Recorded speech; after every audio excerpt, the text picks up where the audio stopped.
വിശുദ്ധ യോഹന്നാൻ്റെ സുവിശേഷം 3-ാം അധ്യായം 1 മുതൽ 12 വരെയുള്ള തിരുവചനങ്ങൾ. യേശുവും നിക്കോദേമോസും.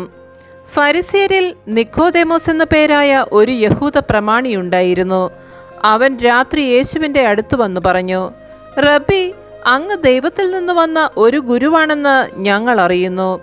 ദൈവം കൂടെയില്ലെങ്കിൽ ഒരുവനും നീ ചെയ്യുന്ന ഈ അടയാളങ്ങൾ പ്രവർത്തിക്കാൻ കഴിയുകയില്ല.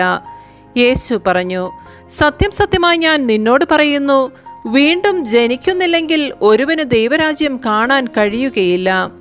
നിക്കോദേമോസ് ചോദിച്ചു, പ്രായമായ മനുഷ്യന് ഇതെങ്ങനെ സാധിക്കും? അമ്മയുടെ ഉദരത്തിൽ വീണ്ടും പ്രവേശിച്ച് അവന് ജനിക്കുവാൻ കഴിയുമോ? യേശു പ്രതിവചിച്ചു, സത്യം സത്യമായി ഞാൻ നിന്നോട് പറയുന്നു, ജലത്താലും ആത്മാവിനാലും ജനിക്കുന്നില്ലെങ്കിൽ ഒരുവനും ദൈവരാജ്യത്തിൽ പ്രവേശിക്കുക സാധ്യമല്ല. മാംസത്തിൽ നിന്ന് ജനിക്കുന്നത് മാംസമാണ്, ആത്മാവിൽ നിന്ന് ജനിക്കുന്നത് ആത്മാവും. നിങ്ങൾ വീണ്ടും ജനിക്കണമെന്ന് ഞാൻ പറഞ്ഞതുകൊണ്ട് നീ വിസ്മയിക്കേണ്ട. കാറ്റ് അതിനിഷ്ടമുള്ളിടത്തേക്ക് വീശുന്നു, അതിൻ്റെ ശബ്ദം നീ കേൾക്കുന്നു, എന്നാൽ അത് എവിടെ നിന്ന് വരുന്നുവെന്നോ എവിടേക്ക് പോകുന്നുവെന്നോ നീ അറിയുന്നില്ല. ഇതുപോലെയാണ് ആത്മാവിൽ നിന്ന് ജനിക്കുന്ന ഏവനും.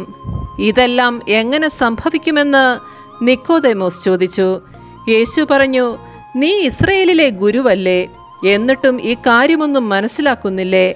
സത്യം സത്യമായി ഞാൻ നിന്നോട് പറയുന്നു, ഞങ്ങൾ അറിയുന്നവയെപ്പറ്റി സംസാരിക്കുന്നു, കണ്ടവയെപ്പറ്റി സാക്ഷ്യപ്പെടുത്തുന്നു, എന്നിട്ടും ഞങ്ങളുടെ സാക്ഷ്യം നിങ്ങൾ സ്വീകരിക്കുന്നില്ല.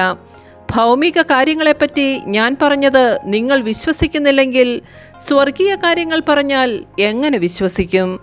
നമ്മുടെ കർത്താവായ മിശിഹായ്ക്ക് സ്തുതി.